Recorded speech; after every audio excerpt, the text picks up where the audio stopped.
we call to order? It's 7:01. We have 5 of us. Okay. Calling to order.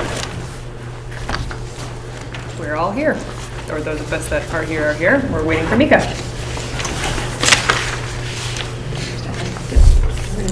So we will start with citizen comments. Any comments from the audience? Then you want to hear.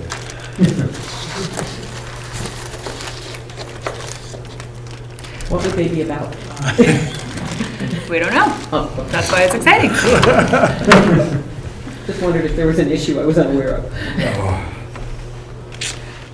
Okay, well, moving on then to approve the minutes from February 7th, 2019, and from our special meeting from February 18th, 2019. Has everyone had a chance to look at February 7th?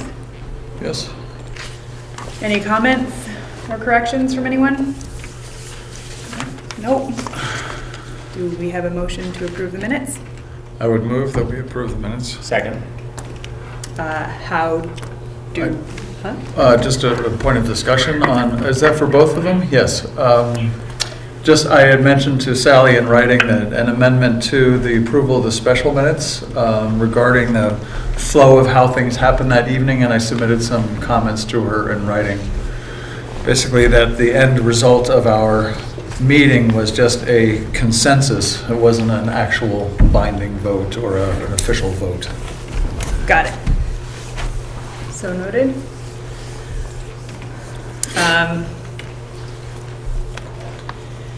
Then, It's nice. so I think, had you moved to approve both of them, or only the February 7th? I thought it was both, but I seconded. I thought it was both. Great. Well then, how do we vote? yeah, you just call it. Are you asking what the process is or how each of us? Yeah, I'm asking how everyone All, votes. aye. Aye. Aye. Aye. Aye. Well, you're supposed to announce yourself, actually. Yep. So, Julia, All of each of us announced yeah, ourselves. just have to, technically, for when it's on the phone. you have Okay, to know. Julia, aye. Kimball, aye. Joe, aye. John, aye. Approval of the minutes. Mika, aye. Malik, aye. Great. So next up is, we're going to discuss the grants. We got 3 grant applications last month. One was from Lifescape, one was from Park Run, and one was from Sustainable Woodstock's Green Bags program. John and I are here on behalf of the Economic Resources Subcommittee. John, do you want to speak to our discussion on Lifescape? Sure. Or shall I? Uh, You can, go. Okay. So Woody Linwood has, submitted the proposal that we saw last time. We the subcommittee met and sent him a set of questions that we had identified that were pretty extensive, and he responded a few days ago. I would characterize and have we shared that? That document wasn't in the Dropbox. So maybe we could just share that. It doesn't have to be right now, but subsequently. I don't. But just so you can all see it, I would characterize his responses as basically comfortable with most of the things that we were asking about. There was most of the questions were how could we do this or how could we do that or how will it work, and his answers were in general. And in each case, I'm happy to work with the town to do that as long as the process isn't bureaucratic. So could you propose a process that would work, where we can give input on where the beacons would be located, what types of content would be identified, what the user interface looks like in the app, and so forth. So he's happy to, and actually I think interested in having that feedback. There was one question we asked, which was, would you be willing to do this without charging any of the businesses a fee? If you remember, he said his fees were going to be, I think he used a number like $10 a month, so they'd be pretty low. But there was a fee. His response was that part of the purpose of Woodstock was to test people's reaction to the arrangements. And so he wanted to charge people for that. I don't think my interpretation is not a matter of money. I mean, it's a tiny amount of money. But he wants to understand, if you were going to scale this, are people going to pay $1 a month, $10 a month, or nothing? What's their threshold, right? Yeah, right. So he wants to see what their behavior is in response to it. So he would not be willing to do that. That was the only thing in which he said he wasn't willing to. Then he said he understands why. And this, sorry, I'll be brief. Maybe it's too late for that. He understands why we want to see what the app would look like and what the technology and so forth. It won't be ready, the first thing to look at, until end of May. That's why he suggested that we not give him any money until the whole thing was up and running. Okay, so it was generally a positive discussion. The conclusion we came to was, we're not ready to give him a grant. We like the idea. We're not ready to give him a grant. He's not ready to get the grant, and he's looking for advice and input. So we would propose to come back to him and say, why don't we form an advisory committee? We're predisposed to do this if things work out, but right now what you need and are asking for and we want is an advisory committee, so let's create one. And we'll move forward that way. So we're proposing not to approve the grant or dismiss it, but to create an advisory committee. Is that accurate? Absolutely. Just looking for somebody to be on that advisory committee for Yeah. the EDC. That's what I was Yeah. thinking. Yeah. Do we know who might want to be on that advisory committee? No, well, I think it should be beyond, I think it's Yeah, beyond us. just the EDC, Yeah, right. but yeah. We didn't think of that. Okay. And he was open to constructing that advisory committee with members from the EDC or other. Yeah, he didn't community say, members. but I think he would, yeah, I mean, he's happy to give us input, basically, us meaning the town. Yeah. So I think we should take the lead in creating it, in informing it and recruiting the people and so forth. I'm sure he'll agree to whatever group. I think it's our decision to create an advisory committee to advise them. And then I think the question of the grant presumably would come back to us at the next cycle. We looked at our granting timelines actually line up pretty nicely with his proposed launch date, so we have plenty of leeway to discuss again. So if we want to decide on who, does anyone want to volunteer? Yeah, if anyone's interested. I just don't have bandwidth. Yeah. I mean, I'm willing to do it, but I feel like I'm a little bit biased in favor of this, like, because but I'm happy to do it. I think that could be good. All right, that's fine, I'm happy to mean- do it. Yeah. and- You have the rest of us to vote on it eventually. Yeah, that's true, and that's true. You know, you're not making the decisions. No, You're not only any advising. decision. Okay, I'm happy to do it. With the idea that we're going to. I don't mind doing it either. Oh, good.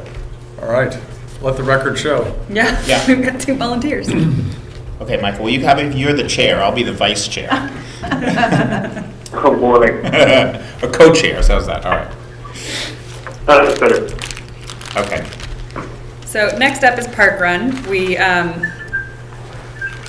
So as soon as, we basically came down to, as soon as there's a trail for it, we're very much in support of the Park Run idea for a number of reasons. But we don't feel comfortable recommending it for funding right now until we are sure that there's a trail for it. I think that's not how I remember it, the discussion. Actually, I talked to Geraldine today, Yeah. or yesterday, sorry about this, and they don't need a set trail yet. So they're fine with it being rough if that's something that we can accommodate. Perfect. Well then, in that case, we are recommending it for grant approval. Sorry, just for clarification, you mean they don't need a trail because they're not ready to launch yet either, or because they just don't need a trail? Okay. It's yeah. No, so Park Run doesn't need, they don't need like a finished landscape fit. Nope. Sorry, you're getting cut With out. our trail, I'm sorry, if we want to do like a soft opening where we still have some rough trails, that's enough for Park Run to say, yes, we'll support it. They don't need to have a finished park. Yeah, sorry guys, I misspoke. I am reading off of old notes, but let Sally. So when we had this discussion with the group, we said that we've encouraged them to look for alternative trails So they don't even need to have the River Loop Trail be the trail right now. Ideally, that is the best location, but they are already approaching the Woodstock Inn about potentially doing a temporary trail somewhere on the property that uses the cross-country ski trails. So we did recommend that the EDC approve the grant with the condition that the group has a viable trail in place before requesting funds, and that the trail doesn't need to be the River Loop Trail. With the ultimate goal that. Yes. Okay, gotcha. Cool. Could I just ask, my main concern with the park run setup is just having somebody who's going to be responsible for doing it every single day or every week of the year. Yep. Was she able to address that in the meeting? That is one of the conditions of setting up Park Run. What is did that they you- do? Is that you get volunteers. So that's. It's not our condition, that's Not our their condition, condition. that's their condition. I mean, the The organization Section that Organization of yeah. park run. grants a So, franchise. I so mean, to if you speak. want to make that a condition, certainly could.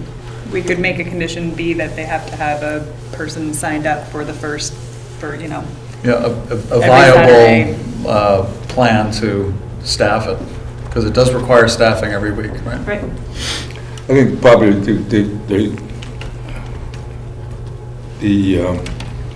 the wording that I would be comfortable with is structure. They had a structure set up with identifiable people who would be responsible. that would be responsible for it to happen. And you want to put a timeline on that too? Well, Or- it should be done before we give them any money, right? Right, but for the first 6 months or the first year, I mean, Yeah. you don't want to do it for indefinitely. Yes, do it for the six, what is, what 6 is months. comfortable? 6 months is probably good. with me. yeah. Okay. You mean having volunteers set up for the first 6 months to run it? Is that what you're talking about? Just some sort of structure, Michael, so people can be identified who's responsible and for the thing to be successful and get off.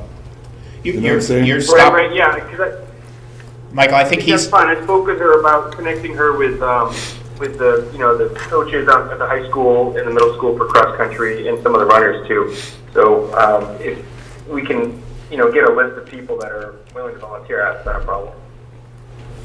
And I'm sure this goes without saying, but, you know, with crowds of people generally come granola bar wrappers and things, so that the person who is responsible would also be responsible for making sure that there isn't it doesn't look like there was just a bunch of people in one place, right?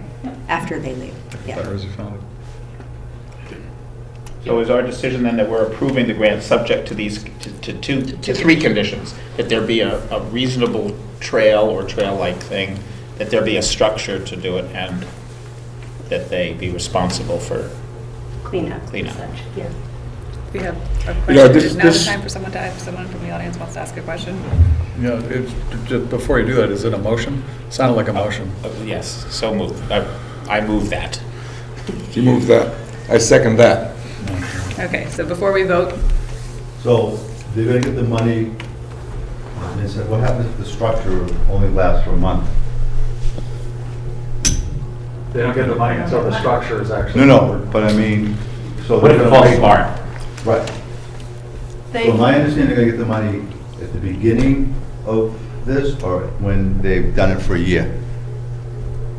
They typically, when we have a grant, we actually write a letter with conditions, and that says that they will be doing what they said they would be doing in their grant.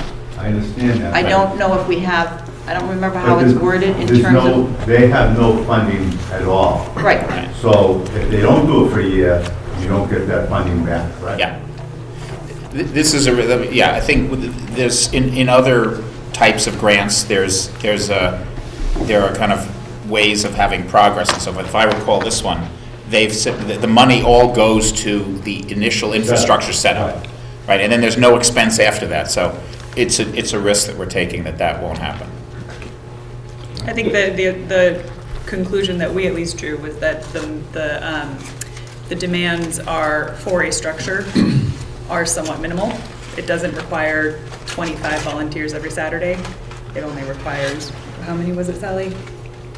do you remember, like Two or three, yeah. They looked at that map, right. Yeah, it's not, it doesn't seem like an unreasonable, it's a risk that I think we felt comfortable recommending that we take, given that the money was all going to purchase infrastructure. Sounds like a real fun thing. things. It doesn't take a lot of people to get going and to keep going, so, but I think as a commission, we have a responsibility to make sure that it is going, if we're gonna give them some money. And this kind of touches on a subject that I brought up in the past, and we've talked about it some, but really nothing has been done about it. And I'm wondering if this is a good time to talk about it or not, and the chair can decide afterwards. But the issue of accountability. Why don't we take that up under other business? I Okay. agree that it's All right. worth, it may be worth discussing, but let's see. Okay. Could I ask one quick question? Uh-huh. Has anybody, the people applying for the grant or the EDC, done any research to see whether there's a demand for what they want to do? Whether there's Any other questions, do what? Has anybody, either the EDC or the people who want to do this, Yes. done any research to see whether or not there's actually a demand for what they want to do? Oh. I think that the demand, Or are you just assuming there's a yeah, demand? if you've ever been to, I mean, I've been to the Turkey Trot on Yeah, Thanksgiving, and there are many hundreds of people. Yes, but when you So- start doing something every single week, it's very different. Of course, I mean, I think we felt confident that there would be demand. If I was if- curious. if you look at other things that started out very small, and the mindset of people around here, like the covered bridge race and the turkey trot race, they start out very small. Oh, I know. And they just keep going and going and No, going. that wasn't- So I think the attitude That is wasn't the that- point I was trying to get at. What? I was curious whether anybody had done any research to see whether there was a demand for doing it on a weekly basis, which You know, is very different from In doing her events. application, she did include information on other cities' park run successes, and so it has been a proven model of success. There We're have the been- 28th location. Yeah. And are the other 27, any of them in similar population areas? Generally bigger. It'll be an experiment, I think. Yeah. I'm not yeah. objecting in any way, I'm just curious. Totally. Yeah. And I think part of the plan, or part of the hope here, is to create interest where perhaps there might not be as much. Right. And for other groups to be able to get involved and maybe make it part of their. This isn't judgmental or. Yeah, no, I'm no. not, you know, I'm I'm not just asking a negative good or- question. At But least, just to be clear, but in part of her presentation, she was forthright in saying, maybe only 2 or 3 people might show up sometime. Yeah. But we still have the race every week. Well, I'll be there. I'm comfortable with that. And that's great, yeah. and it We'll gets race people all into you. downtown. It's a good- It gets people running in the center of town rather than out People somewhere down there, else. yeah, Then anybody they can come get in town. yeah. Buy their coffee downtown rather than making it at home. Okay, so we have a motion and a second. Shall we all vote? Okay. Mika, you want to start? Mika, aye. Joe, Kimball, aye. Julia, aye. John, aye. Malik, aye. Great. Done. Park Run will get a grant. Next up is Sustainable Woodstock's Green Bags program. We are still in a dialogue with them. We are very supportive. We're very much in favor of the green bags in general. There were some doubts about implementation, specific vendors that would be involved, the questions that were raised about Mac's involvement at the last meeting were not answered to the extent that we felt comfortable recommending the grant for being granted in this meeting, but we are opening a dialogue with them and continuing it in hopes that we can help them get those questions answered and come back to the commission with a successful, with a more confident request. Okay. So we'll be back with that one. Pressing Could I- pause. I saw some figures on the website that seemed out of whack. Was there a misprint? I'm not sure to what you're referring. The cost of the bags involved. seemed extraordinarily high with what was published on your website. I believe it was 5,000 bags, and it was like $50,000. That must have been a misprint. And I don't Yeah. know I where, figured it was, but I just wanted to. I don't know where those numbers That's are. not- No, those aren't. Those are our numbers. We're talking about 500 bags. Yeah. 500. Oh, I think it was 500 bags. 500 bags. Yeah, but it was. Certainly not for $50,000. No. But it was some ridiculous amount of money, That- I'm like, well, something's wrong here. Yeah, something's Okay. wrong. That must be, I think it's Okay, yeah, it was probably just. $3 a bag or something. Yeah. But I'm Yeah, 2 or 3 I'm bucks. curious as to where that is. You know, I think what you're looking at is, if I remember the numbers right, there were 500 bags, and the price per bag includes staff time, marketing, coordination of the distribution, and all of which had put a monetary amount on. But it's not $50,000. No. The total amount was, I want to say, $8,000, and the grant was for. It's just under $7,000, which puts each bag at $13 to $14. I think it's $13.78 a bag, Which is expensive which per is outrageously expensive. I mean, I did a little search online. Yeah, If you want to that get is- like the Trader Joe's bag, the Whole Foods bag, they look a whole lot better, and those are like, under anywhere from $1 a bag, maybe depending on the quantity, right? Right. $2 on the high end for a bag. I mean, so the math here is kind of crazy. That it's that kind of price is not sustainable. yeah. Okay, so that was my concern, I couldn't remember the figures, but that was exactly what I came up with, something like $15 a bag, Yeah. which is just ridiculous. Please rest assured that if we come back asking for money, Right. we will have answers to all of these issues. Okay, next up, do I have to do anything to close out that we're informing everyone? Okay, great. Next up is the financial report. John Spector has agreed to take over this part of it. I'll just give a brief update. We are, up until this year, our funding has been growing each year by somewhere between 3% and 9%, which is good. It shows that that part of the economy is growing. It did seem to be slowing down in the first quarter. The growth rate seemed to be reduced in the first quarter. Still growing, but not as fast as it was the year before or the year before that.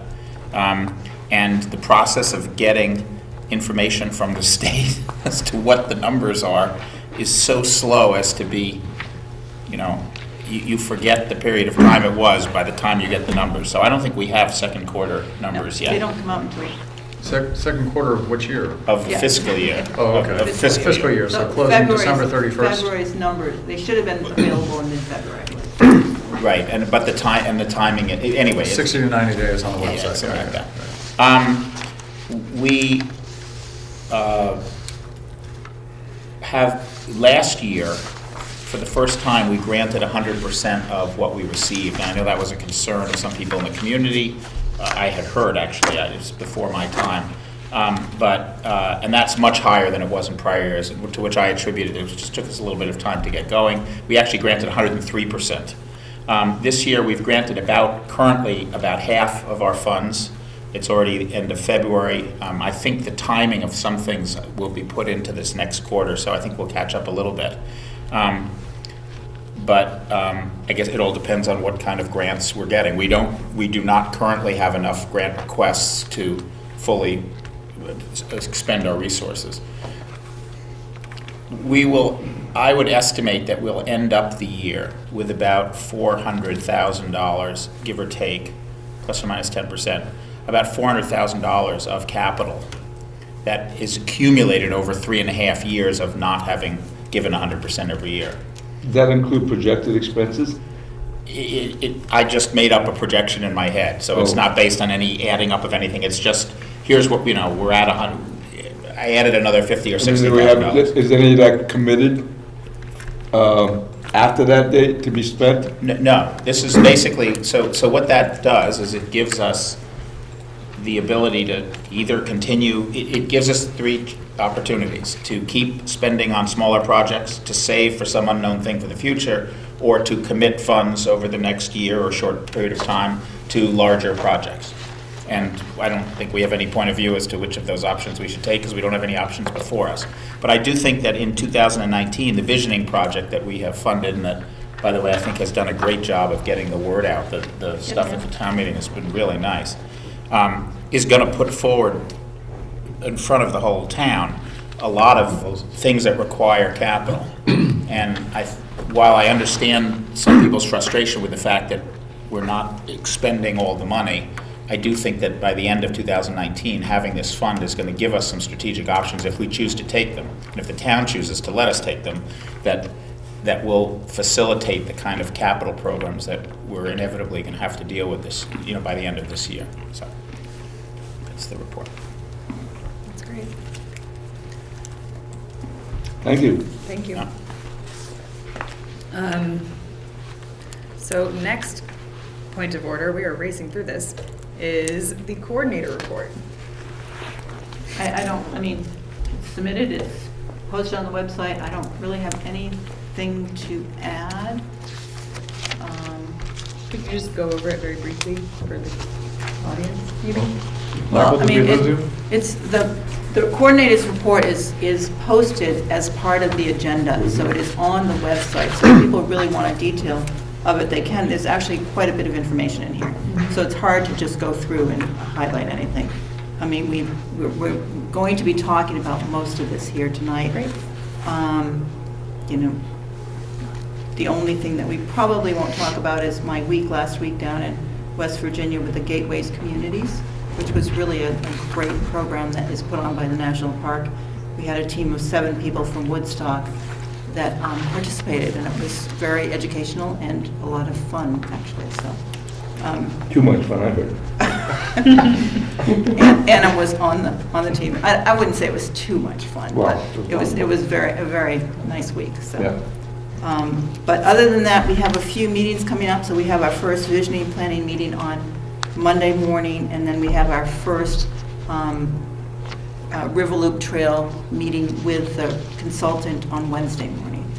So that's about it that I have Great. to report on. Sounds like a cool program. Okay, so subcommittee updates. We'll start with economic resources. We have a bunch of economic resources things today, so this may be where we expend more time. So we will start with the storefront and changes that we have considered to the storefront initiative, which again, I will pass the mic to John to discuss. So I was excited by the fact that we may have a real argument on our hands tonight. I think this is not an angry one, but just an intellectual debate.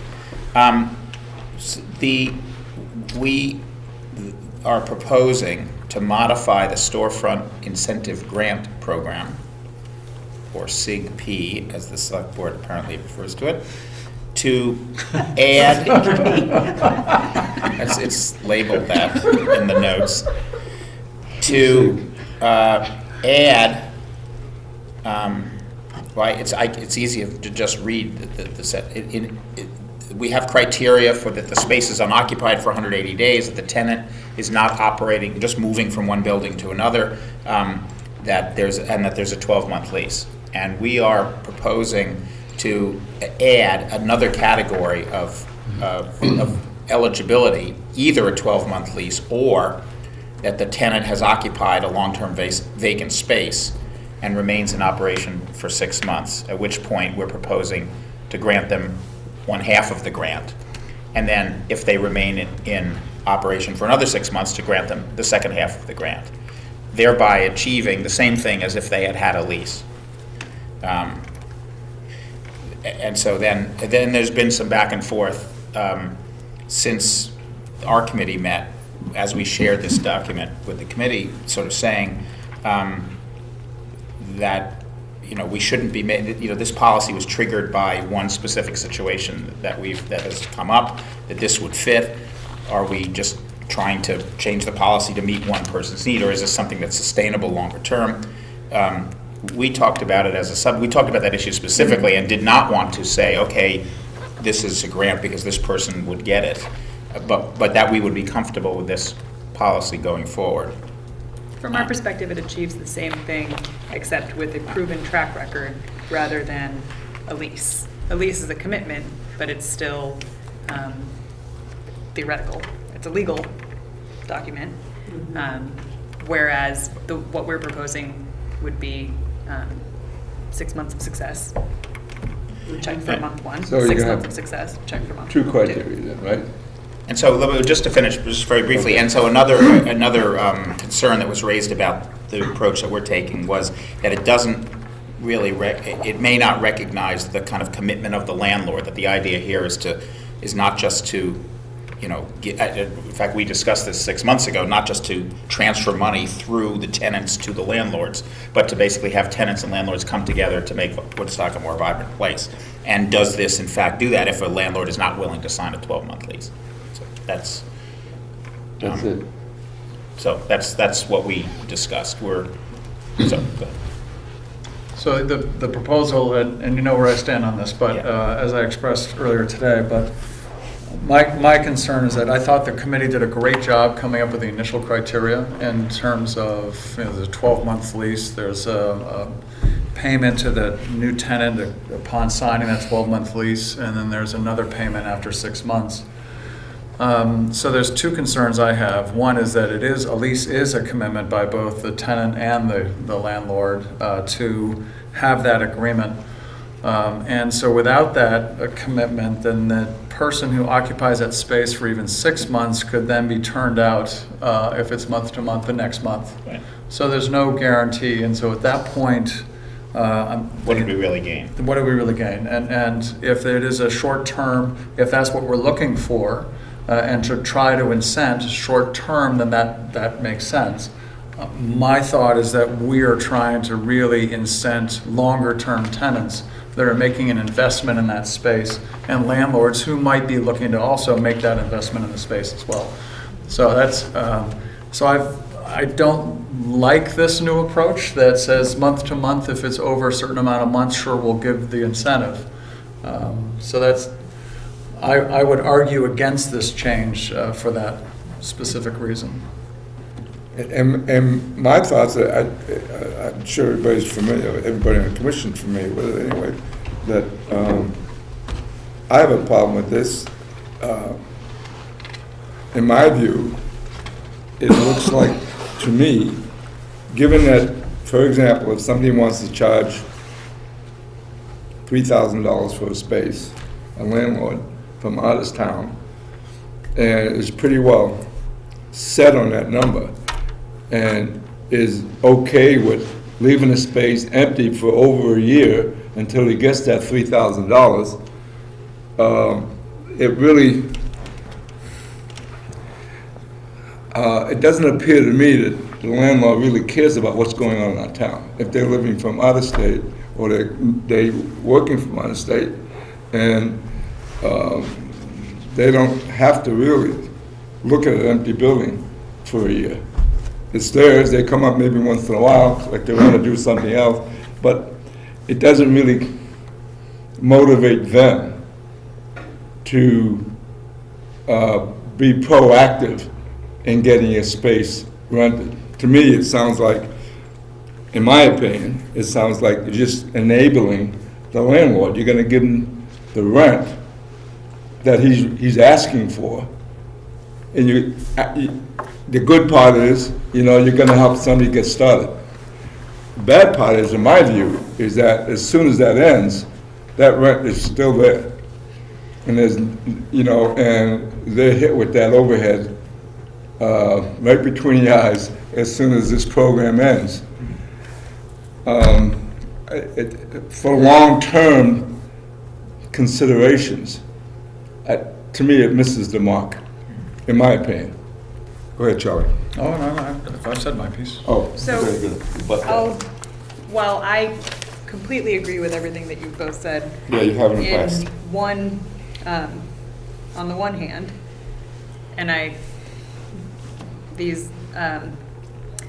landlord of the sort that you Describe. describe makes me furious. Makes you what? Furious. Yeah.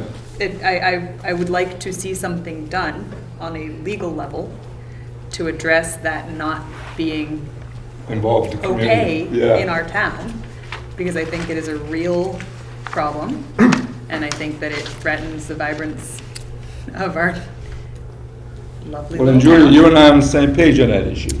Because, Well, up until the point at which I say, what can we do? Right. We can't change the laws, right. as much as I would love to do that. I can't do that. You could. Charlie, You could. Charlie You can. could. So let's pass No, that. the trustees could. I mean, Yeah, no, and so I think that Zoning could. we should encourage everyone who feels the same way we do. Yeah. And judging from the comment that was made at town meeting on Saturday, people are interested in addressing this topic.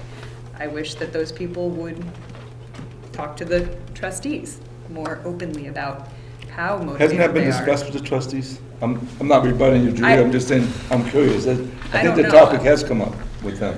I happened to speak to the chairman of the village trustees today, or chairperson, and he said that they had investigated putting in the penalties for a commercial space being left vacant for a certain period of time. And they talked to people that had instituted that ordinance in Montpelier, and the Vermont League of Cities and Towns had advised them. But what they had found is that the legal costs are extremely high. So a town or a village could put that into place, but you have to prepare to actually defend yourself, because if you try to force that landlord to pay the fee, then you're going to have to essentially sue them. That's a valid point. Excuse me. But And that's that's the case with any. for leaving that vacant. So that was a penalty for leaving a commercial space vacant. That So, was, But wouldn't they have to incur an expense also, Charlie, to defend themselves? The landlord? yeah, Yeah. but one of these is a public institution, one of these is someone who's, no, anyway. we do have an I- exception, because we have a person who has occupied the space. You know, could I tell you what my experience has been? Sure, I just wanted to Sure. conclude by saying Yeah, that yeah, I'm sorry. to my eye, while this situation does frustrate me a great deal, and I wish there were clear-cut legal and easier, less expensive legal ways that we could deal with this, to my eye, this program is both an important way to start by addressing it with directly the people who are trying to open businesses, number one. And then number two, it helps us identify what the issues are. This was always part of our pitch for getting this incentive program approved for a general grant, that it would help us to figure out what the problems are, so that we could better Get some address them experience. and get some experience Yeah. with them. So I agree with all that. I just I think it would- falls short a little bit, that's all. You know? Yeah, I mean, I think it's definitely not perfect, Hmm. but I don't think the situation allows for perfection necessarily. So I would support the change to the program's outlines for those reasons. So, sorry. Go ahead. Please don't apologize. For the viewers at home, Laura, could you say your name and your Okay, affiliation? my name is Laura Spittle, and I am the person of which they speak who has a slightly unusual situation. However, it isn't exactly what you seem to perceive it to be. So I think I should clarify that to begin with. Knowing what the parameters of the program were, I went back to the landlord and I said, if I'm going to participate in this on this end, then you need to give me a 12-month lease. And he did. However, because of the situation, this is the reason I'm here tonight, not because I couldn't get a 12-month lease out of the guy, but because, understandably, he has an escape clause in it. And that escape clause says if they start construction, they have to give me 30 days. Construction on what? On your space? No. Yeah, well, yeah. Now, I can't get them to change that. I have tried. But I have a verbal commitment from them that they have no plans to work on my space during the calendar year 2019. I've been in that space since, since September 1st. I have a lease that extends now, an extension of the original lease. I had a 3-month lease that was, or a lease that went from the 1st of September, right around there, until the end of the year. They extended the conditions of that lease with some other considerations to the end of 2019. So effectively, I've actually got like a 14-month lease or something. I want to stay there. I want to stay there, but because I never intended to stay there when I started this project, the finances of being in the town of Woodstock during January and February and March, when you haven't had planning in place for that, are just ruinous. We plan to be a pop-up store for 3 months and be out of there. And so there's a lot of work that has to be done if we plan to stay. When I initially started, Structural work. Is that what you mean? I don't think I'm going to get into structural work because I think that's really the landlord's responsibility, although we have done a few things.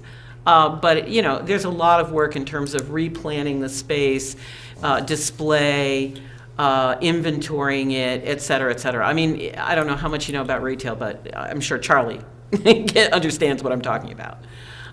It is not a simple thing. It's a simple thing to do 3 months. It's not a simple thing to do a permanent installation. And it is our thinking that this would be a permanent installation, whether we remain in that space or move to another one. Now, I don't know if you know what the history of that space is, but the reason I was only able to obtain a 3-month lease initially, and then the discussion started on the first of the year whether we were going to stay or not stay or what we were going to do, was because there was an investor who was getting together with the landlord to put a restaurant in there, and he died. And of course, when he died, that meant they had no plan for the space, and that is why I was able to get a commitment from him, to some extent at least, for the rest of 2019. So, I think both he and I've known this guy for 20 years. I sold his wife 2 horses. My husband did 2 or 3 real estate deals with him. He's not easy. No question about that. We all know who he is. We all know what the situation is. But I shouldn't say he. I have not actually physically spoken to him. I have spoken with him through his property manager, a woman named Bridget in New York, who, yeah, you've spoken with her too. I'm aware of that. And Bridget has, I think, been very good about working with me, and has, been representing what the owner's wishes were in such a way that I feel like I'm fairly well supported by these people, which may come as a surprise to some of you. I don't feel like I'm being beaten over the head. I feel that this is somebody who has a long-term vision, and I just happen to fit into the interim. My hope is that if we can fill the space I'm in, the space behind me, then maybe, possibly, he'll just leave us alone. What? He'll just leave us alone and let us just stay. Because, when you have a space rented and it's bringing in income, it's much easier to justify just going along with it. However, my overall plan is that if I can stay there through 2019, if he doesn't want me to be there after that, I would then look for another space. I think I would like to make a commitment to staying in the village. But I can't make that commitment if I don't make it through the winter. And I can't really justify the amount of money it'll cost me to be here through the winter without the plan to be here through the winter.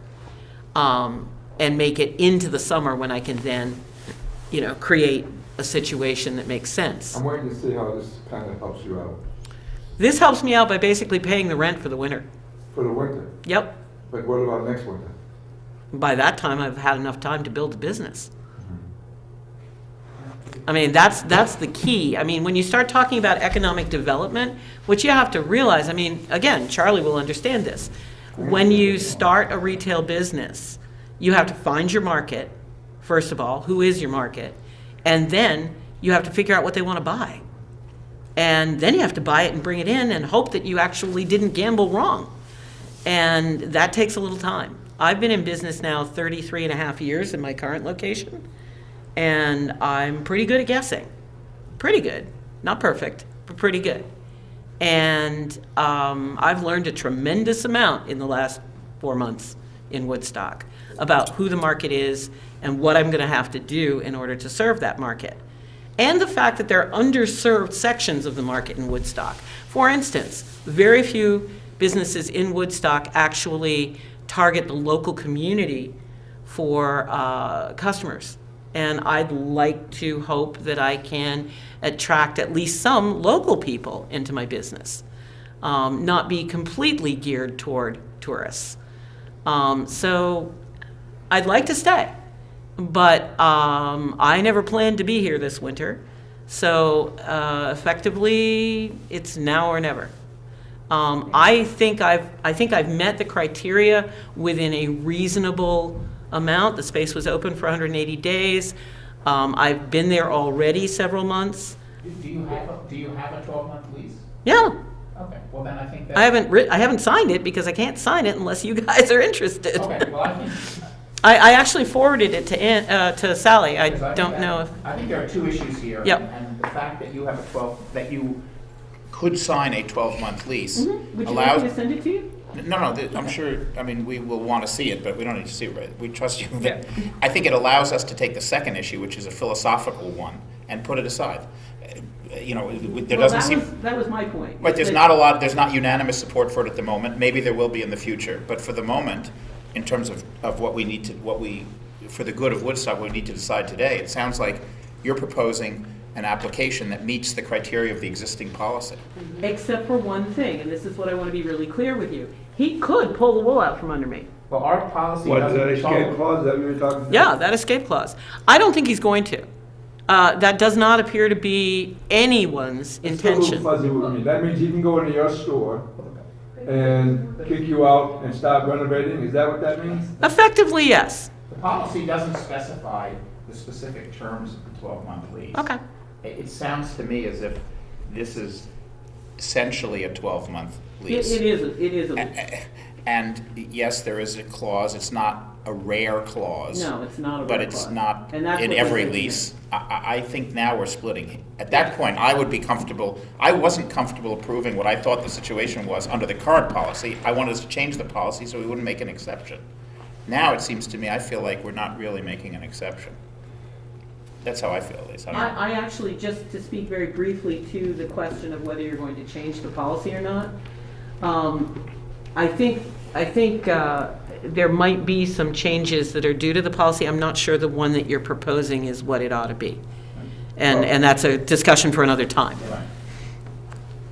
Well, we should talk to you about getting your ideas for I would be I would more like than to happy hear to talk to you at any what time. you would think the changes should be, and then if you I want think- to come back to the commission with changes to the policy. I think what you're With that. offering makes a ton of sense, because I know that people who want to have businesses in Woodstock, and the problem is the startup cost. Like your people with the park run, it's all in that initial punch, you know? You have to spend the money to be there in the first place, and once you've spent the money to be there, then you can get up and running and you can, get to where you need to be. But helping people get up and running is really important in Woodstock because the rents are out of sight. And while it may not look on my lease like the rent is out of sight, let me tell you it is. My lease happens to be a little unusual. Okay, well then. A fruitful conversation, and we will reconsider if there are changes to be made.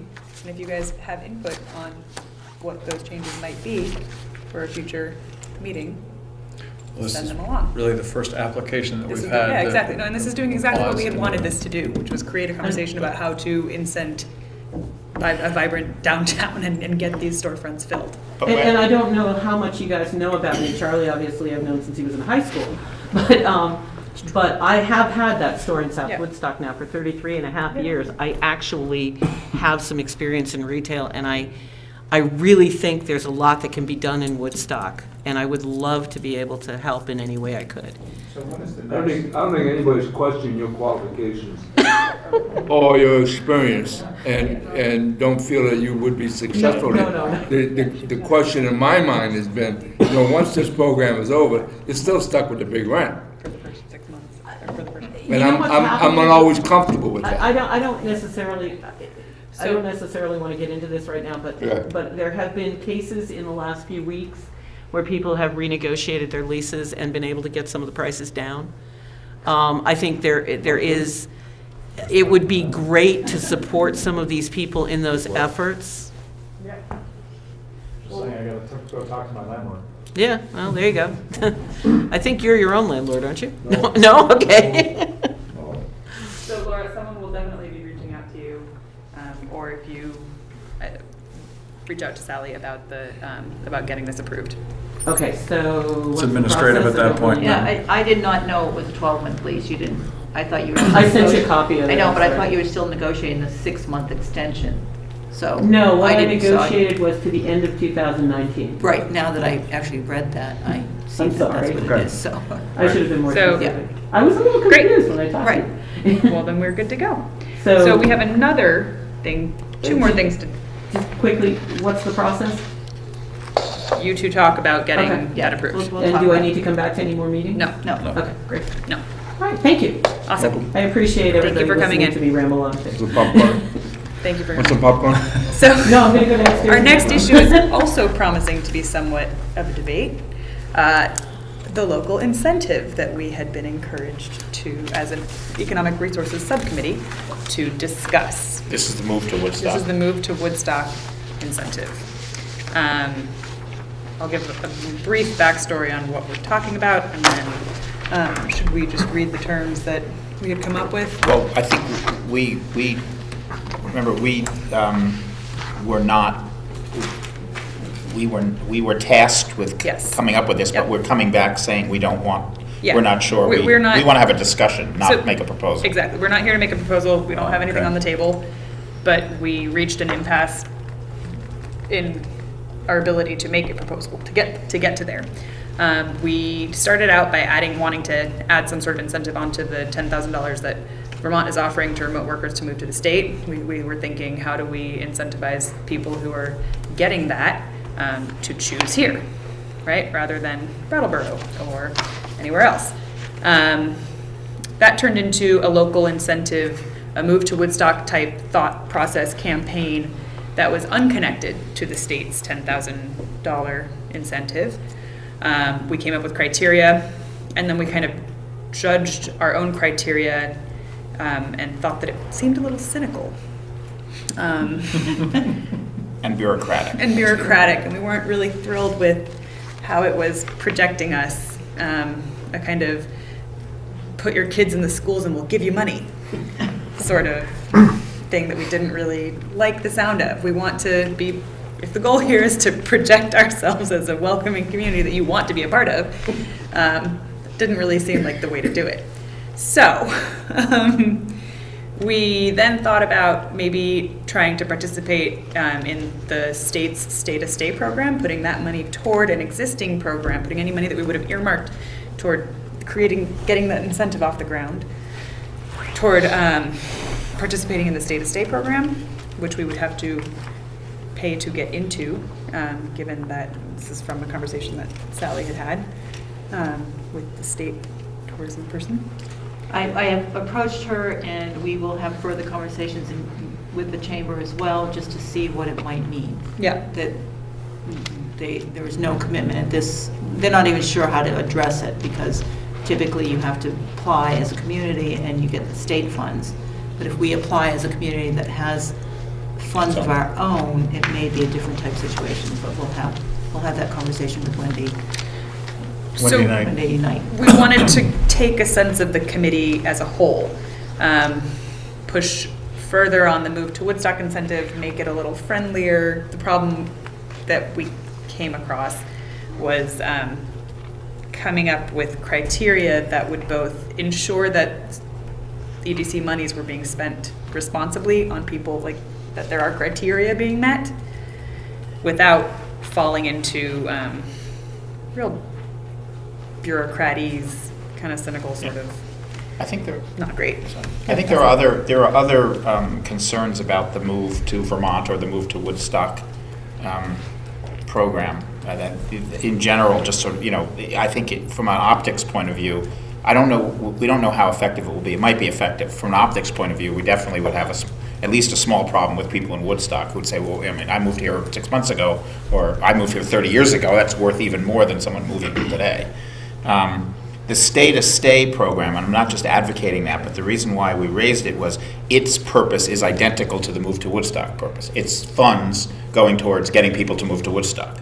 But the way they do it is by creating an exciting, welcoming environment. Let's just sort of summarize it that way. There's an event, and the state people come, and the townspeople go out and greet them. There's a whole kind of format. And for those of you that were at the chamber meeting, Beth, you had invited the head of tourism. That was a very positive sounding program, which unfortunately we're not in and can't get in without our own effort. So I think we want to do. I think my feeling, at least, was that we want to do something about attracting people here. Yes. That's more direct than lighting the green and having vibrant storefronts, all of which are important. But trying to exactly figure out what lever to pull to get people to come here is hard. And the move to Woodstock is like the most direct lever. Here's a check.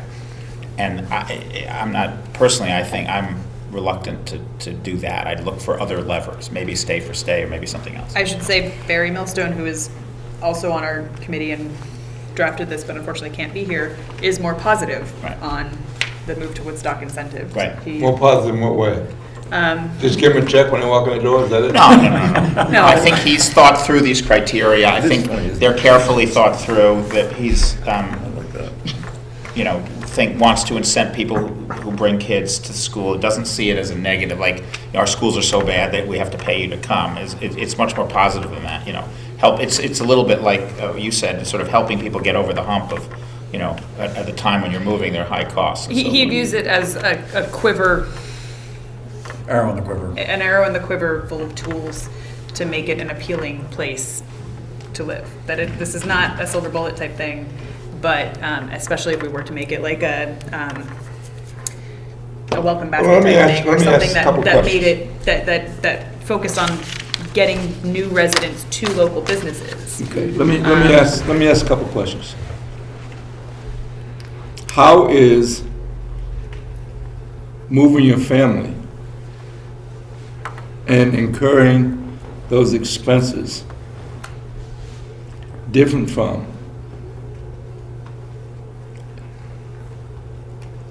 enticing or encouraging a business to move to town? How is that different?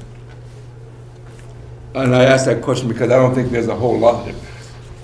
Because the main difference is expense. The things you have to pay for that you didn't have to pay for where you were moving, right? Maybe there might be if you live in a village, you have to pay a water bill. We have sewer, a lot of towns, your sewer and your rubbish, that's all included in your taxes. In this town, it's not. Things like that, maybe daycare, helping out with things like this, just trying to mitigate their overhead and moving. So, you raise a good point. It kind of helps me clarify my own thinking, because you've got two totally different motivations. By moving a business here, typically you look at the economics of it as to you can make a good return on your investment, hopefully, if you're good at it, right? And so you're looking at the ability for that. For moving here, it's a totally different set of lenses that you put in there. What's it like to live here? What's the quality of schools? Can I connect? What support systems do I have around me? What are people like? What are people like? Will I fit in, or will I not fit in, or that kind of stuff? And there's a lot of those different questions. I mean, some of those are similar, but so that... But the bottom line, the basics is really the same, Charlie. It's like, I'm coming here to have a better life. Business-wise, family-wise. But whereas a business may be motivated more clearly by that economic incentive, an individual or family or people are going to look at a whole other set of things that we can't necessarily change immediately. It's the quality of the school system and It's all that kind of stuff, is why do I want to live here? And I don't like incentive programs like that for individuals to move, because I don't think it addresses the fundamentals. We don't have enough affordable housing. We don't have some of the things that people are looking for, whether it's convenience to shopping. You have to kind of suck it up if you're going to live in rural Vermont, right? And say, I just don't have it. So anyway, so I agree that it's worth exploring these things about talking how can we incent people to move here, but I think there's more compelling reasons to move. It could be for our great outdoor activities, so Park Run fits in that kind of stuff. But the how do you convert visitors to residents is another thing, and it could be those people coming for the Covered Bridges Half Marathon, the Vermont Overland, or any of those other type of events, that somehow you get them while they're here, and that they're not all the same size, color, creed, interest level, and you convert them somehow. So I like that idea of a version of the state-to-state program. How do we do that? Right. Through a combination of things, whether it's a kick-ass website that focuses on why to move here, or something. I really think about those things that, I don't know, with the $10,000 incentive got a lot of media attention, has over 1 billion impressions on social media. And that was because it was so novel. 1 billion impressions, yeah. And it's a state expense of $500,000 over 3 years, so 50 people can take advantage of it. But to me, that says something about how people talk about their life changes. Like, you're bringing up both the pro and the con, like to a financial incentive. Like, you're totally correct from where I stand about the difference between making a decision based on, and I will, coming from someone who just moved here 2 years ago from a big city, who had a vacation home, I am the primary example of someone who came here as a tourist, really liked it, thought, I think I like this for my family, and moved. So you're right that it is a matrix of decisions, but at the same time, I think that the value of the state program and of any other incentive type program that gets a lot of impressions is that it makes people start having that conversation amongst themselves. So a family who's annoyed at the rising rents in Boston and has come up here every winter to ski is all of a sudden seeing it on some social media thing and says, oh my God, wouldn't that be nice? Could we make that happen? So it starts conversations in a way that is intangible and that is necessary. So while I don't like the criteria, I think our challenge, part of our challenge here is that we're not a paid group of people who has 40 hours a week to devote to administering our own version of a state-to-state program and planning really awesome party. Like, in my perfect world, we have an EDC party on the green after the Covered Bridges Half Marathon, right, and we get people to like come and see how awesome it is and whatever. Like, well, maybe you hit it, John. But what about I don't know. I mean, maybe you hit upon it, Julia. Maybe you hit upon it. I mean, let's get really crazy, okay? Let's really fly out of the box. You keep all your clothes on, though, right? Thank you for that, Charlie. Just want to make sure. Okay, gets a little cold out there. I don't want that picture. What if we had a person who was, for lack of a better expression, paid by the EDC to be a welcoming committee in terms of the point person, somebody considering coming into town, or is actually moving to town. This person could introduce them to the school principal, arrange a tour to school. Maybe they might be interested in the safety level of the town. Okay, you want to meet the police chief? We'll introduce you to the police chief. Maybe that person could somehow organize different types of coupons or something to different vendors in town, stores in town, where they could just go visit and say, yeah, okay, the $10 gift certificate to go to Gillingham's or wherever. It's a little bit out of the box, but what about something, like the old welcome wagon thing? Can I ask a couple of questions? question number one is, well, okay, I'll ask the shorter one first. Is the concept of the grant, at one point, the concept was to give out a certain amount of money in vouchers for the stores. Is that still what we're talking about, or are we talking about straight up cash now? Or No, that hasn't changed. okay, so it's up to $7,500 in, restaurants, stores, etc.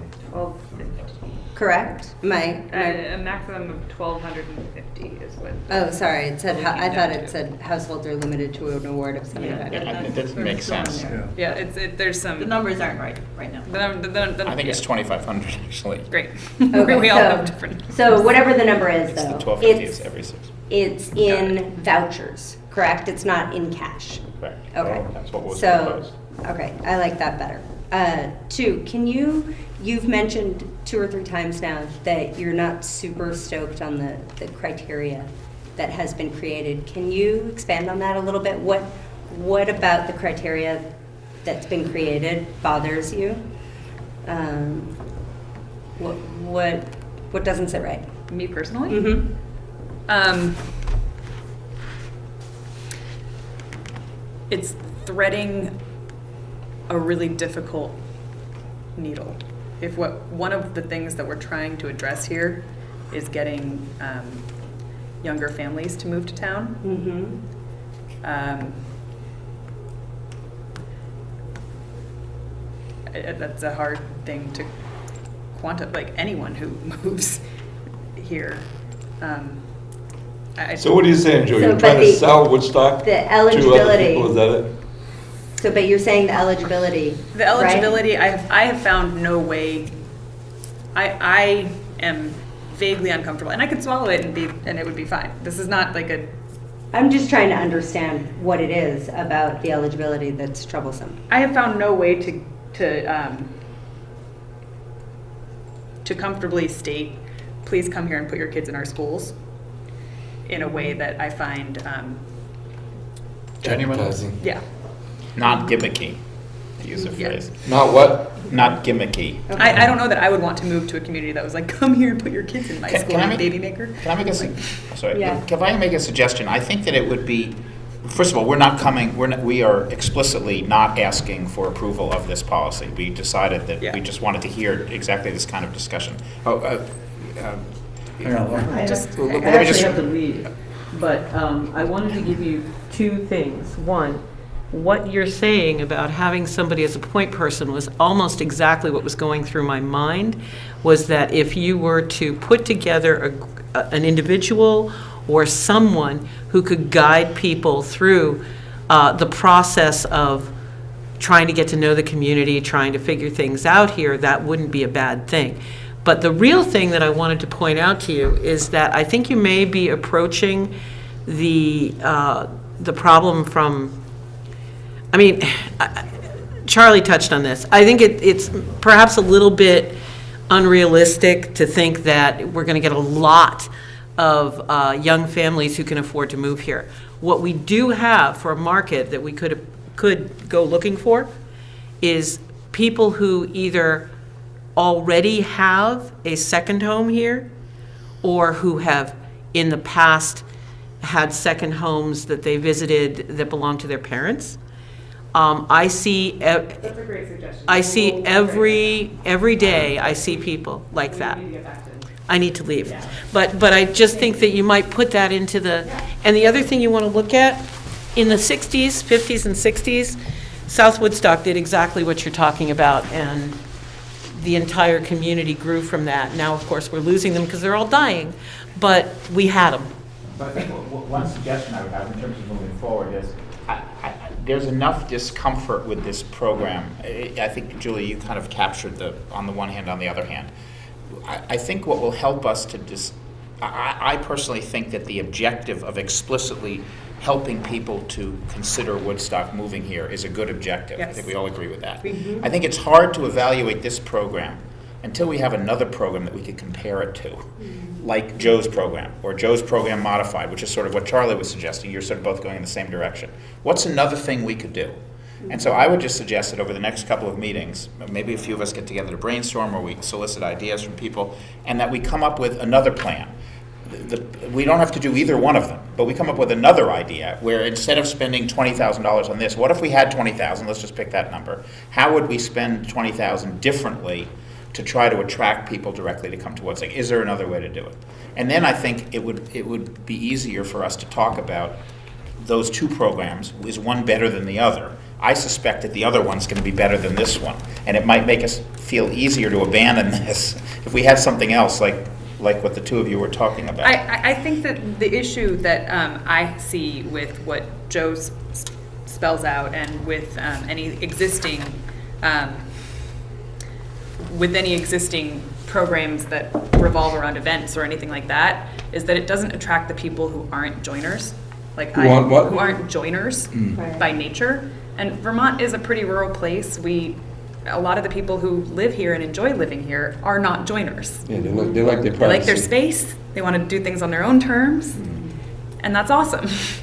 So the upside of something like the 10K program is that it allows people to approach the decision on their own terms.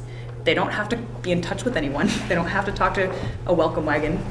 They don't rely on that. That is the welcome wagon. The bureaucraticness of it is a plus for some people. It's a shield. It allows people to move on their own terms, which I think is and it allows people to come to it on their own terms. They don't have to attend any meet. Like, I don't like the stay-to-stay program idea because I don't like the concept of having to attend a meeting in order to get to the benefit. So, Julia, what are you saying? It sounds to me like you have to identify those terms, their own terms. What are those terms?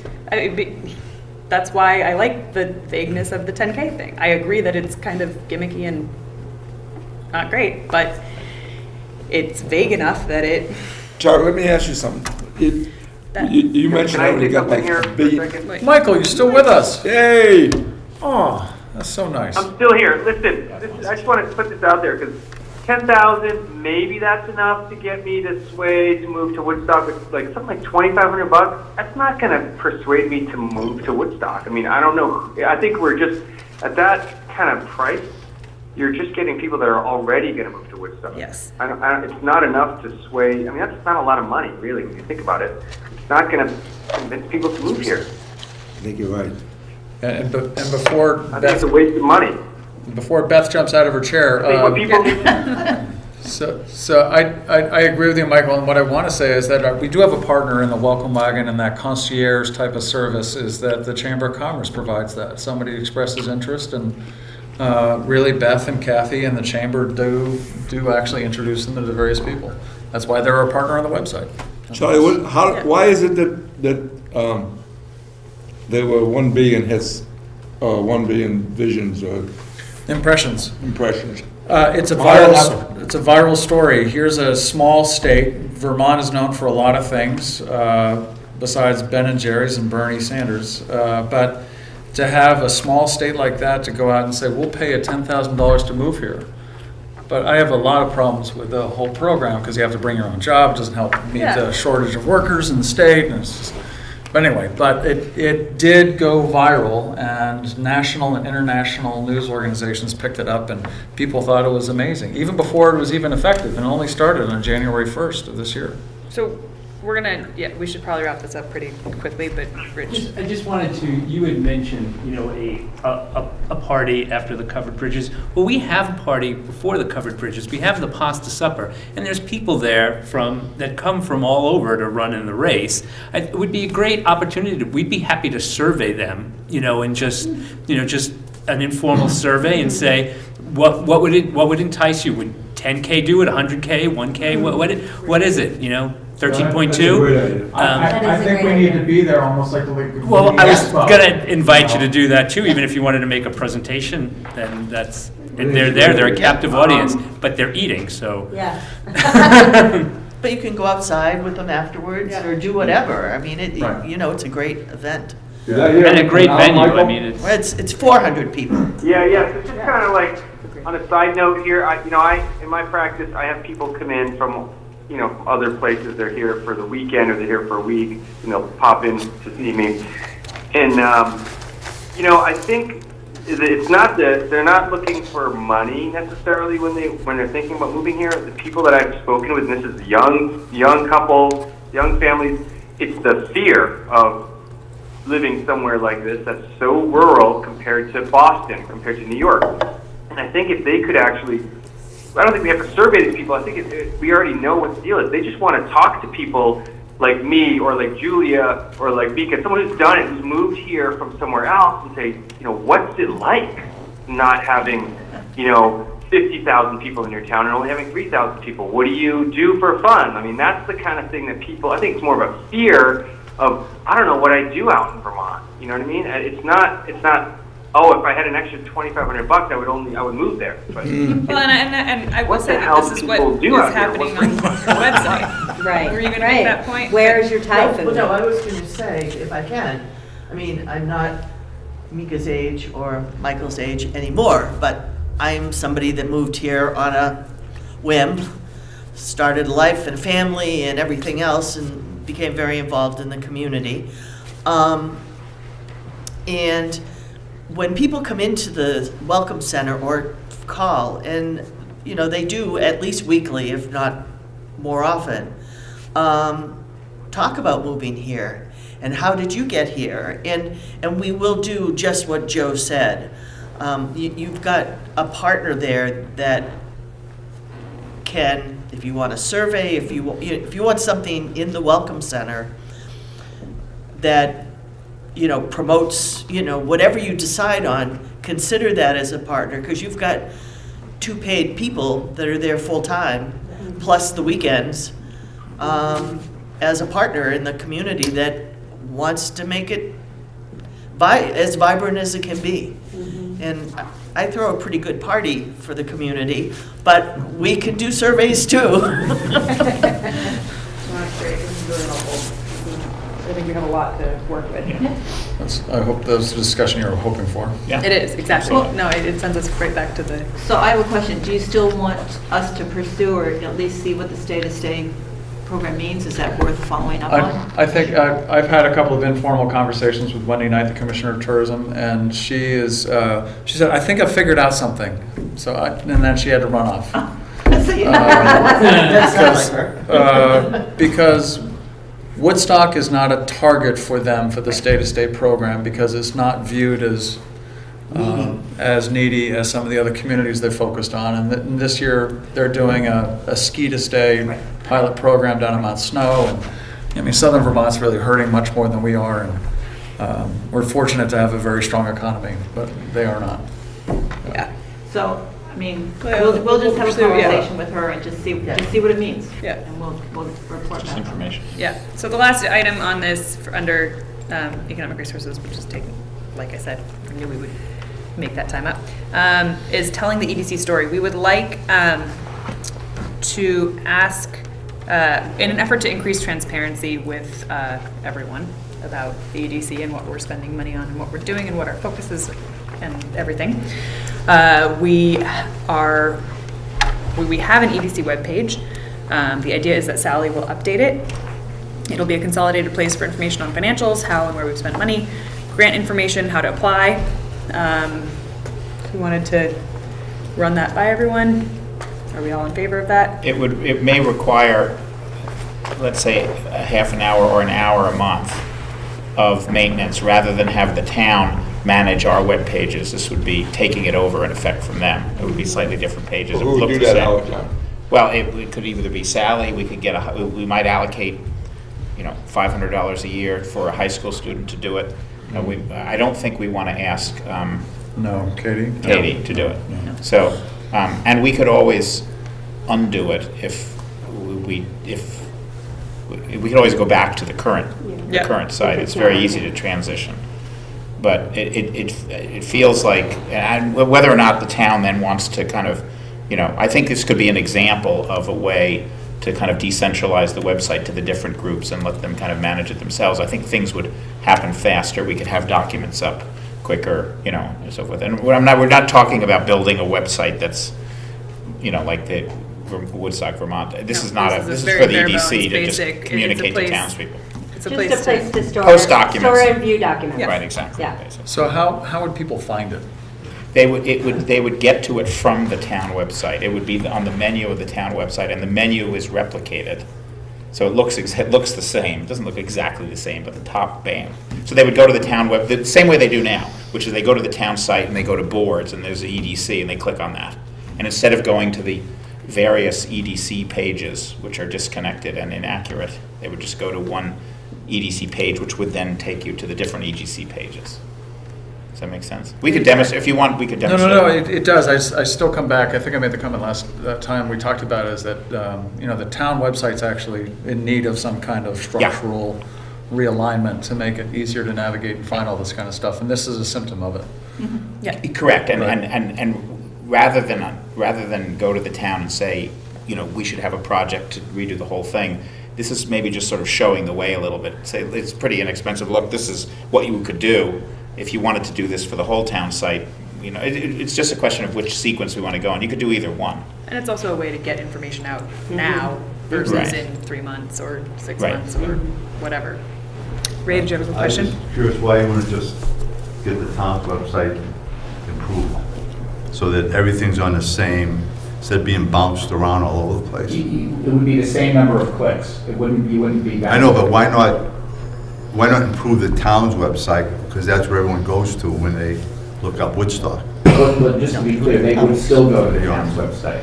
He's saying, make it a bigger project. Why not make it a bigger project? Yeah, Oh, exactly. because, only because bigger projects take longer, that's all. But they have more impact. It's been this long now, what's a couple more months, or how long it takes. I don't know that we're clear that we could do it in a couple more months. Right. And Well, so I okay, think but- in the Yeah. meantime, it's important to us that people in town know what we're doing, and that transparency of how we're spending our funds has been a discussion, and we want to be sure to be addressing that sooner Well, rather but than later. it's- Also It's a have- short-term solution, What's a if I short understand term? But correctly. you also have Very an inexpensive. EDC line on the Woodstock VT website. And do you put anything there? Are you updating that? Yeah, I think we would have that also send. I think those should link to, those should be tied together. Ray, I just, Go ahead. No, just, I think we can implement this, Ray, in a way that would be the step towards accomplishing what you're talking about as well. It's not, in other words, I've already talked to Beth Fish and said, look, could you redirect this page to this? She said, oh, that would be great, because the site we have now isn't very functional. We could easily do this for the EDC, and then the next week we could go to the town and sit them down and say, listen, here's what we did for this. Would you like us to show you how we did it so you could do it for 5 other parts of the site? And, so we could sort of accomplish both. Your demonstration project. Yeah, so it's, right, I think that's what we need, I agree with you. It's just sort of demonstrating it on one section rather than starting from the beginning with a blank, it's just a tactic, really. It is confusing. It's like, where do I get the minutes? Do I go over here? Right. Yeah. And this is a step toward consolidating, Yep. so. and then mobily, it's even more Yeah. difficult to. Is the existing site not responsive? I was just trying to look up when the next grant applications were due, and I couldn't get there. but you can't find it even on a computer. It's not. It's difficult. Huh. So I think we're Let's try. realizing that, we have realized that there are, and again, not a perfect solution, but I think it's a good idea. The existing website, I think, was created back right after Irene, I believe. And it was a project of the Vermont Center for Rural Development to bring out these grants all through to every town in Vermont to create their new websites, and used a template. And I don't know if it was the Snelling Center for Government or who it was that came and helped actually do it. Do you remember that? Anyone? Bueller? I don't. I don't know if it was Rob Fish who was working for VCRD then, Yes, but yes. was it Rob? I think It is so. responsive. Okay. So but they had a template that they used for all the municipalities. Yes. And the others, Hartford doesn't use the same one, and Bridgewater doesn't use the same one. Not anymore? No, and they don't use the same one as each other or as us, Perfect. so. so. So this is I mean, not the- loading very quickly, so I'm not going to get Yeah, it. if you So- look at any sites, towns, it's higgledy-piggledy, and Yeah. usually there's no one who has the time or the skill Right. set to maintain it. And ours isn't, just to be clear, this approach isn't going to fix that. No. Right? It's just going to mean that, this is the first meeting that I've been at the EDC, I've been to 6, where someone in the audience hasn't said, where can we get that document? And Right. it's literally the first time. Every But no, but Beth, you said you were trying to find it, sorry. The record is So, intact. Yeah, Right. every single time. The point is, now we know exactly Now we what can to basically say, That's it's on the what- site, Our it's easy. approach is merely to have an answer to that question. Right. It's like those whiteboards, there have been 234 days since a, An you accident. know, Yeah. an accident. Okay, cool, Cool. good. Michael, you still there? Awesome. Nah, he went out for a beer. Yeah, I'm kind of here. All right, just Well, okay. checking, yeah. So next up is civic revitalization. March 21st. March 21st, we have organized a meeting between the select board, the trustees. Beth is going to notify all the business owners. And I spoke. Public hearing. Huh? It's a public hearing. Let me finish. Thank you. And I have spoken with the Standard, and they're going to put an article in the paper, it's a short story, about a public hearing being held, and all the public is invited to attend, along with the business community, EDC, and it's going to be a joint meeting of, as I said, the select board and the trustees, and Sophie from Dubois and Kane is going to be here, making a presentation about the conceptual plan that has been completed, get input and answer questions from everybody present. There will not be pizza. There will not be the Grateful Dead. No pizza? No pizza. No Jerry? No pizza. And He's killing me. It works. Is it what evening or? it's the 21st, it's a Thursday. 6 o'clock. 6 o'clock. Oh, it's killing me, you're killing me. And I tried to get a hold of Fleetwood Mac, but they're already booked, so they can't make it either. All right, 3:21, 3:21. 6 PM, Yes, Thursday. Will we see a report before the public hearing? probably not. Really? We don't have a meeting before She that. might be sending something. We don't have a meeting before that. Yeah, but if we can at least get the executive summary, that'd be cool, about the whole thing. How would you like it distributed? To the EDC, since we're paying for it, right? It'd be good to actually just, yep. How would you like it distributed? I'll repeat myself. by email. By email, sure. Or on the news site if we have it Or, open. yeah. All right, is that it? So far. Awesome. Recreation assets. As I mentioned, the first meeting with the consultants, Peter Jensen and Bob White, will be coming on Wednesday morning at 8 o'clock, right here. If anybody wants to join, it's the start, kickoff. Who is this of- person? Peter Jensen is a trail planner. He's actually been working on the Faulkner Trail with the National Park and the town to do the improvements there.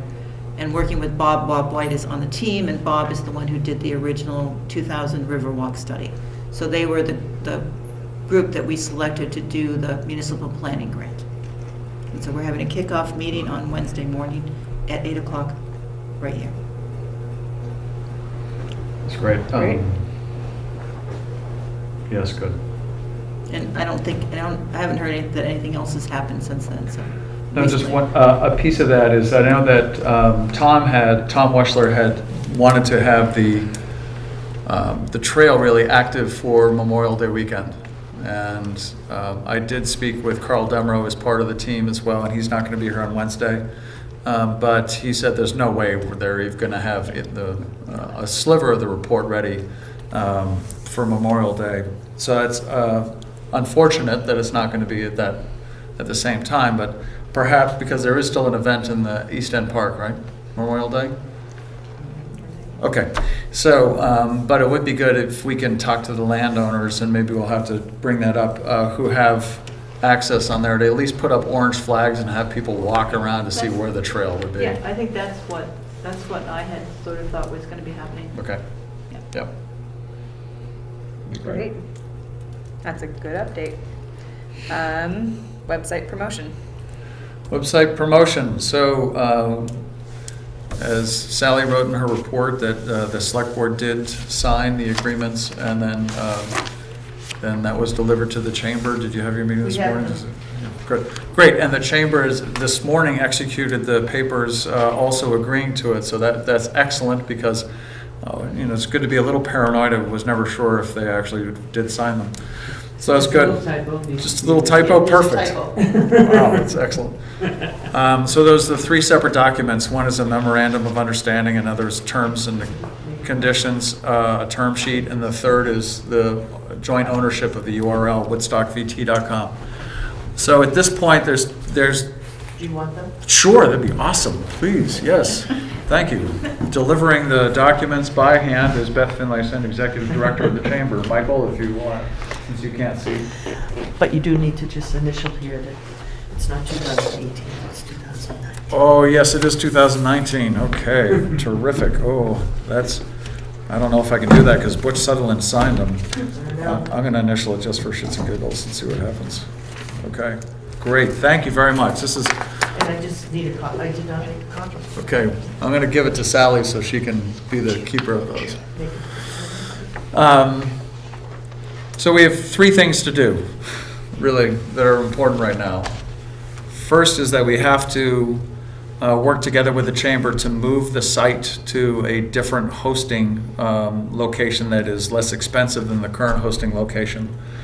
And the second part of that is to find a firm that is more reasonable in charging for maintenance of the site in case anything goes wrong with the site, the plugins that are the calendar plugin or other things. And Katie Burdan, who is the independent contractor who's been doing content development, did a bunch of research to find different firms, and what we found is that it's not as easy to find somebody as we might have thought earlier to maintain the content management system, particularly because it's in Drupal, a particular computer language, even though it's used fairly frequently. We had a hard time finding somebody that would be right-sized, and right-sized meaning someone that is willing to charge us a little bit amount of money for not much time, but then jump to it when we need them. Because, and that sounds silly, but it is not, because other firms are actively maintaining somebody's site because they're transacting business, there's all sorts of stuff going on. Ours is not that active. There's posting of new material and that kind of stuff, but it's not critical to somebody's business, it's critical to information. So anyway, it's critical to our overall community business, but it's to making money. You're not making a sale on it necessarily.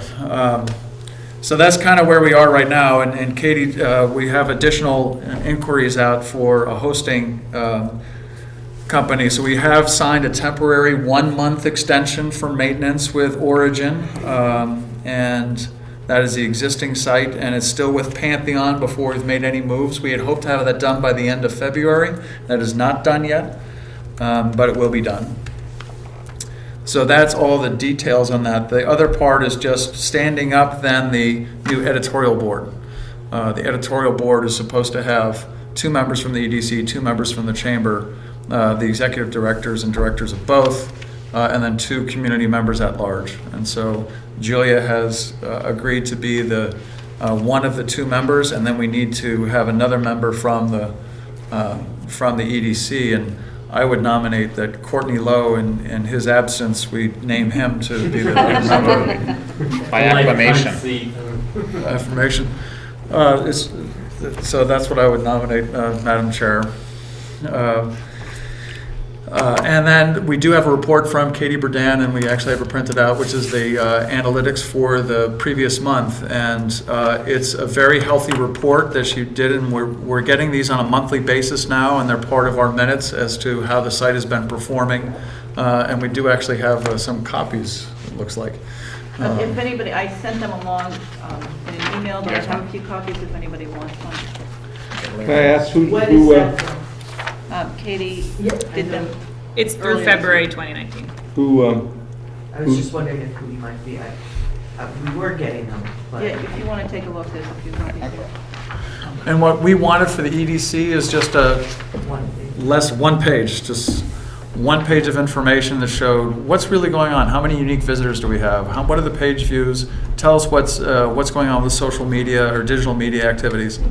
And so she did that for us, and it's really a nice, concise report. There's probably still too much information on it, but the good news is that the site is still performing very well. I think she said in a meeting with her it was 88% up over the previous period, which is really great to see. There's only a couple of days that were underneath where it was last year in terms of page views, and I think that's because of so many people were checking out the site last year when it was first launched to check to see if it was right. And that was probably a good and idea. adding their information, et cetera. Yeah, exactly, yeah.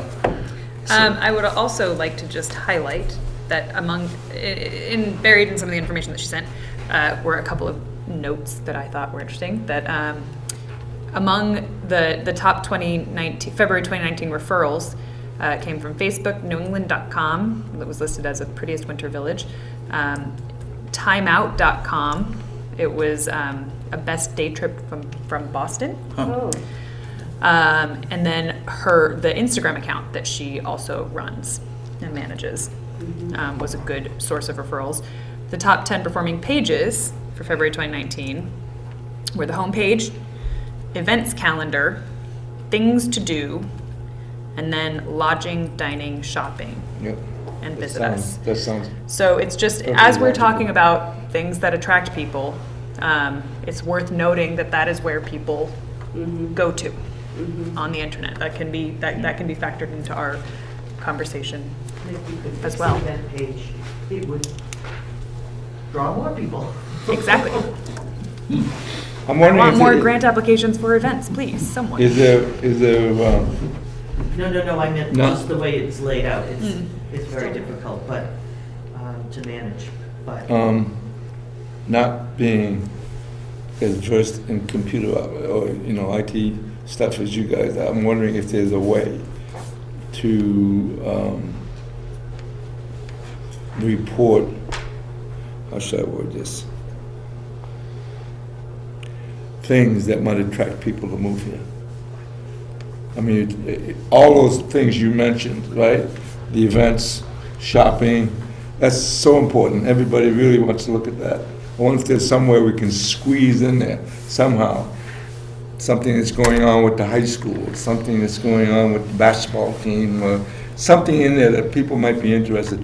Something that's going on with the EDC, well, what is EDC? But Or this is- town business and stuff like that. I am of the opinion that the best thing we can do is just do things like the storefront grant or like grant a cool event that applies for us. Like, we want to incentivize there being cooler stuff to do, right?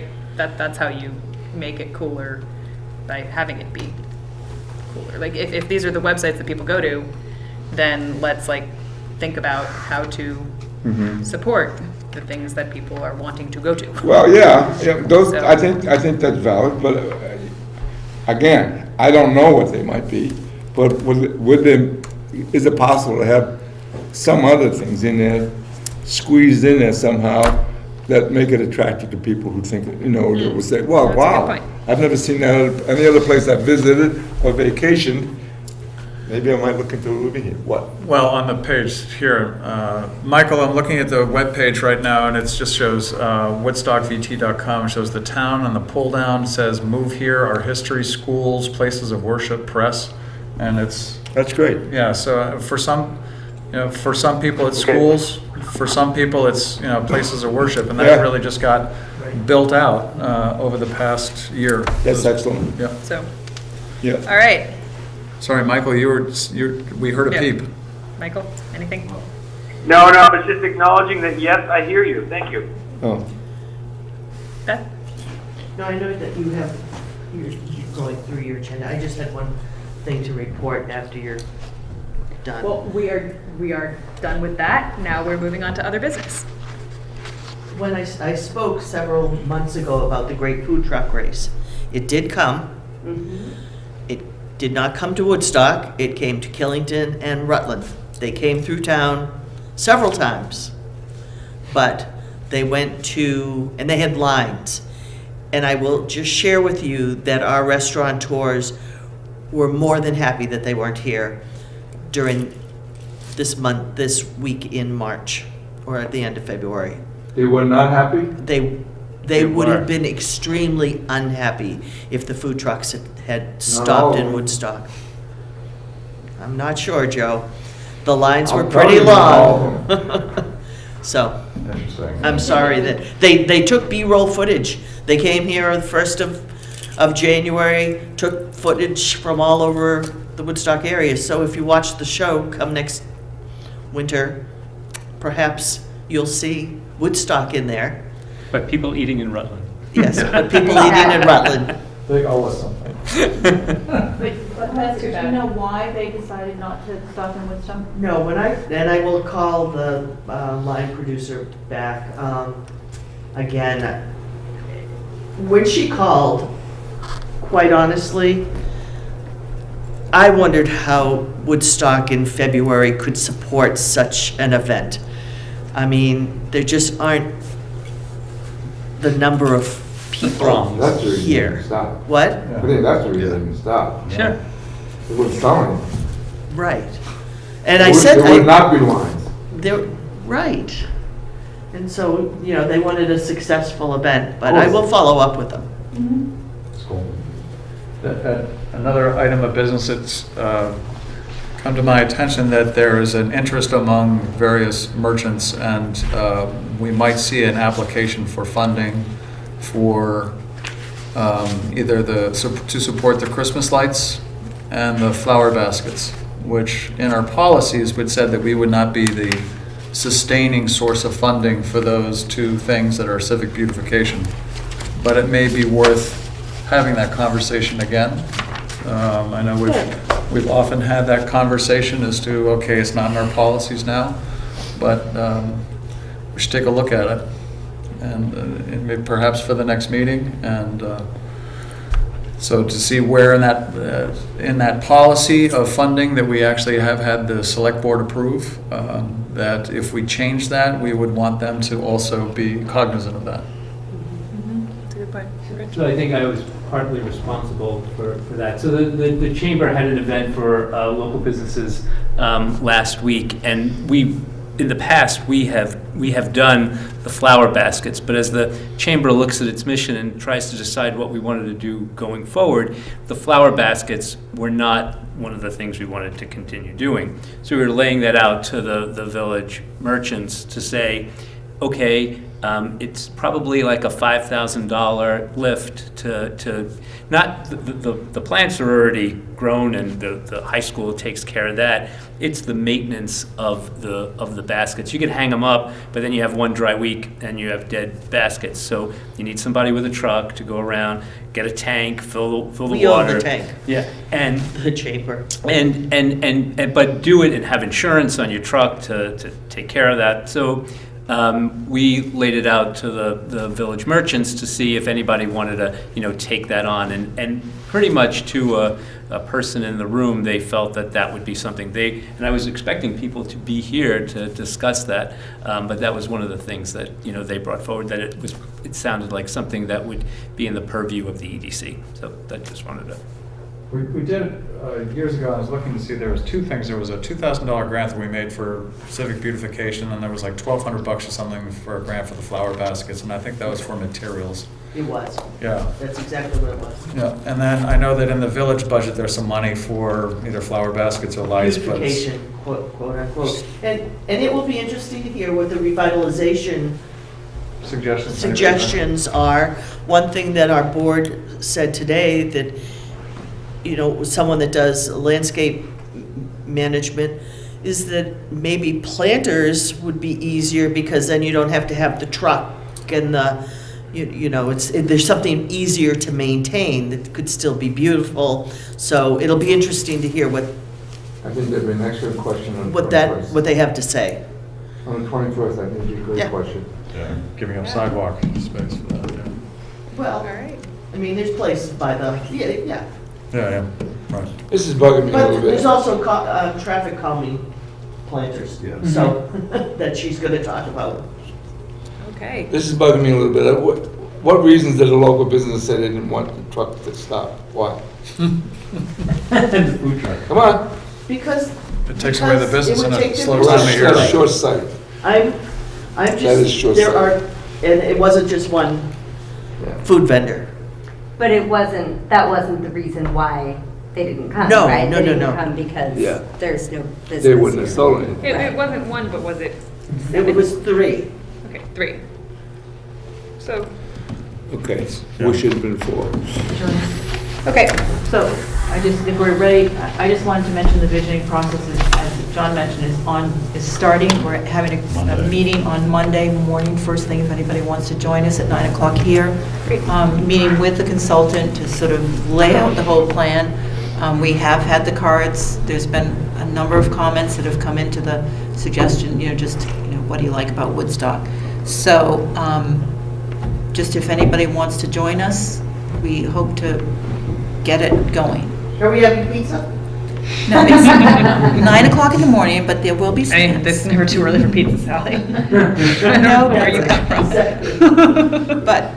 But it's very exciting, and there's been a lot of interest from various people around town. Oh, that's So I great. think- Yeah. So I think that, That's awesome. it's, hopefully it'll be a great process. That's great. Well, thank you. Without further ado. No. I don't know that the accountability conversation is for right now. Is that what? Yeah, it is for it. Didn't you say we're gonna get into? Yeah, but I think that we had a pretty sprawling conversation. If it is getting late, I did want to be mindful of people's time. We often leave after 9 o'clock. I like to have this conversation. Okay. I brought it up before, and Can we keep it relatively? I'll keep it as short as you allow me to. Great, thank you. We've had this conversation before, and we've talked about it, and we said, yeah, it's a good idea, but again, nothing's really been done about it. Developing some type of a process where there's some accountability after we give out the money. In other words, come back to us when a certain amount of time, tell us about your progress, what you did with the money, did you use it all, anything left over, what happened to it. I think that should be part of our process. Is that short enough, Julie? Yeah. Thank you. And Joe, it is on my list, I just haven't got to it yet. So, I mean, we really need a form for reporting out. That's right. And make it a formal process, and Yeah. just haven't got to it yet. I think also, as someone who applies for grants or has applied for grants as a writer, I've applied for plenty of grants from granting organizations. Most granting organizations do have some form of reporting, Yeah. but most of them also, I don't think that full accountability is ever really possible. I think some accountability should be. Some, yeah.